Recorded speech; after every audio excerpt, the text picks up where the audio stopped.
haadha keessanii fi akkasumas waldaa keessan Waaqayyo lafa kanatti maal akkasiif godhe dhugaa ba'a. Ani Gaaddisaa Alamaayyoo jedhama. Ishee cinaa koo jirtu immoo haadha warraa kooti Abazee Taarikuu jedhamti. Oolmaa Waaqayyoo dubbatamee hin dhumu 2017 ji'a 12ffaa keessaa raajii Baqqaleen waldaa kanatti asin dabarre yeroo sana waldaa garas jirra. Nuuf kadhachuuf tokko nu waamanii ture. Dabareen koo gaafa ga'u natti dubbatani. Ati ganaa fagoo deemtaa ormaafillee daandii taataa naan jedhan. Ameen jedheen fudhadhee gale. Gaafan galu manatti dinqisiifachaan deeme. Yeroo sana haala ulfaataa keessan jiraanatu.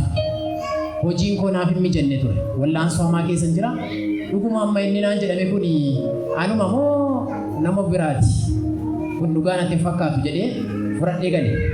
Kanumaan osoo jirru bara 2018 kana ji'a faffaa keessa raajiin waamanii ture.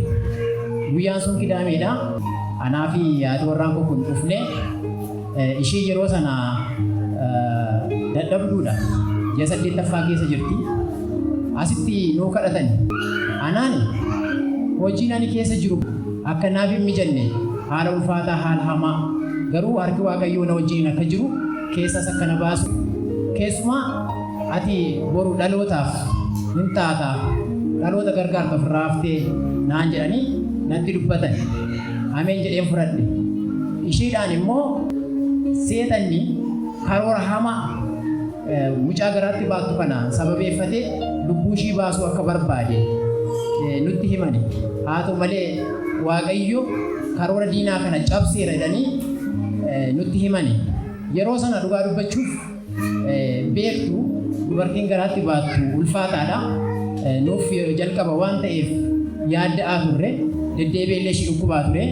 Taa'umsi mucaallee sirriin turre guyyaa sun. Akkuma isaan nu kadhataniin bullee gaafa ishee laashifnu taa'umsi mucaa sirratti jedhaanuun jedhan. Waaqayyoon nu galateef. Harka keessa walitti tumaa fi gooftaa galateeffadhaa. Guyyaa da'umsaa halkan keessaa cineensuun ishiitti dhufee ture.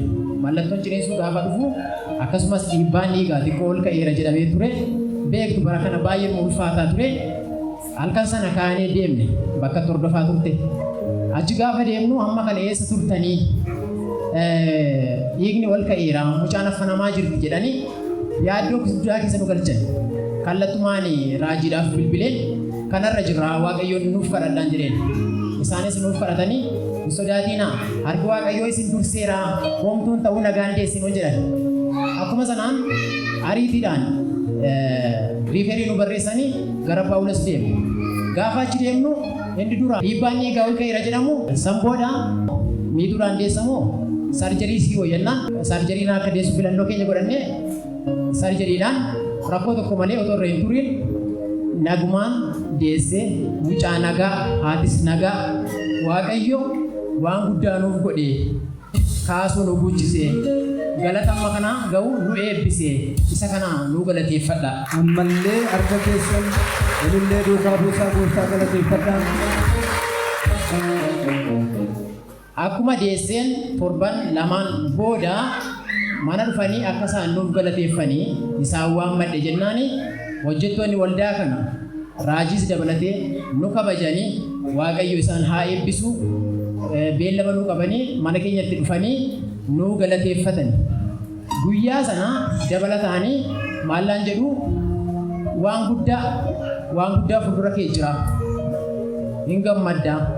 Har'a mucaa argachuu keessaniif gurneessinii galateeffanne yeroo itti aanu immoo galata biraatiin walitti deebinaa waan biraa galateeffannaa naan jedhanii deemani. Akkuma isaan jedhanii ji'a tokkoon booda akka carraa ta'ee ani hojiin bakki hojii koo duraa naan taane waan ta'eef yeroo sana gadhiiseen jira. Homaa lafaan qabu abdiyyuu qabu asan naqachan seena jedhee iyyuu miti haalli hojichaa naaf hin taane waggaa tokkoof walakkaa kana wallaansoo hamaa namni hin dabarsine keessa waan hin dabarseef guyyaa sana gadhiiseen jira ture. Innaa ji'a mucaa argannetti galmaa'een jira turetti dhibba sun keessa na waamanii qormaata interviiyuu maal godhe akka bommaasaa dhaqeen hojii akka eegalu gaafa isaan natti himan galgala isaa sana nan bilbileef raajiidhaaf akkas naan jedhanii na eebbisaan jedheen bilbilumaan na eebbisanii waaqayyoon naa galateeffatanii ati kun hin ta'a jetteeyyuu hin yaanne kana qofaa miti kan biraayyuu fuuldura kee jira dhaqi karaa nagaa naan jedhanii na eebbisanii dhuguma gaafa naqu waan ani yaade miti dhaabbata ani madaaluyyuu miti bakka ani madaaluyyuu miti hin yaannes dhaabbata guddaa akka Afrikaatti tokkoffaa ta'e kutaa sun keessatti immoo nama hoggaa 30 isaa ol hojjeteeru dhaqee gargaaraa kutaa sanaa ta'ee har'a hojjechaa jira isa kana guddisaa naa galateeffadha. Ammallee dadhabinaa fi gooftaa galateeffadhaa lafa ulaagaan nan teessillee na kaa'e waaqayyo jechaa jiru.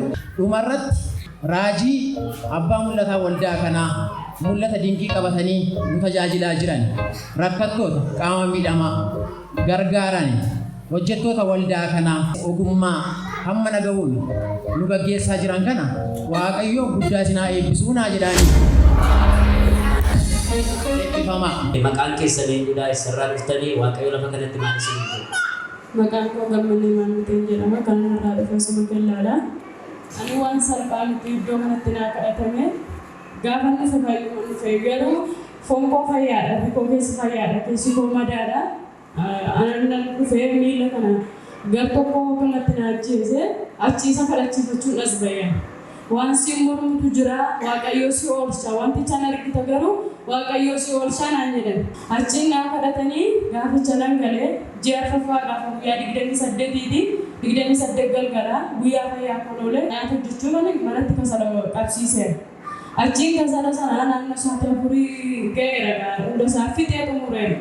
Gara ciisuutti kan jiran mataan na dhukkubaan jedhe ciisi bakka naan jennaan nan ciise. Dhagna koo hunda sirrii godhanne keessa fiigaa lafti naan maraa naqaba sirratti kufeen jedha achumatti wallaalee ana fin beeku bakka isaan inni bayyeessuusin seexan dheeranii narraa ifatu sun ani saafaa kootiin bayyeessuusin man jedhe isaan halkan sana baadhaan mana kiimii geessanii naannoo sa'aatii 4tiin yoo nan obbaru mana kiimii jira achi afaan kootti funyaan kootti sagalee dabarsuunatti soqqaanii achi hundumboo sanii booddee waaqayyo isa jedhe sana dua ko sambise salphinaaf seexanni naa qopheesse sana yeroo malee karaatti hafu sana hambise anaan nama warraana godhee kana waaqayyoon naa galateeffadha.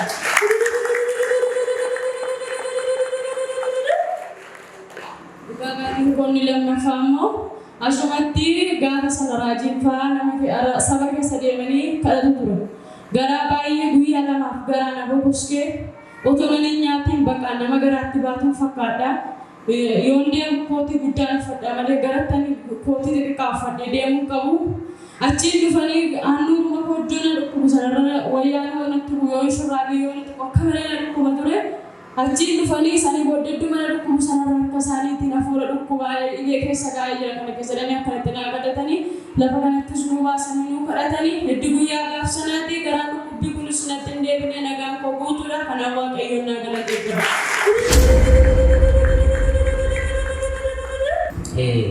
Maqaan keessan eenyudha? Eessarraa dhuftanii waaqayyo lafa kanatti maal isiniif hojjete? Ani maqaan koo Magartuu Bayyanaa jedhama. Kanan dhufe Suma Keelladha. Ana waaqayyo waan baay'ee naa hojjete.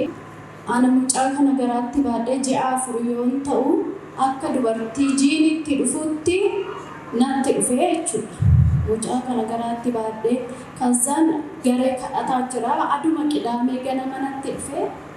Garee kadhataa sana dhaqeen kadhachiifadhee wangeelaawii taaddee naa kadhatee akka amantii keessiifaa ta'u deemi gali jedhee naa kadhatee yaa waaqayyo mucoon kun muddama keessa jirti ati gargaari ati dhaqqabe jedhee naa kadhate galee narraa dhaabbatee achumaan narraa citee dogoggora kootiin immoo kootu dhugaa ba'ee jedhanii hani nan hafee akkasumatti immoo sanbata ganama deebi'eetu caalchisee natti mul'ata.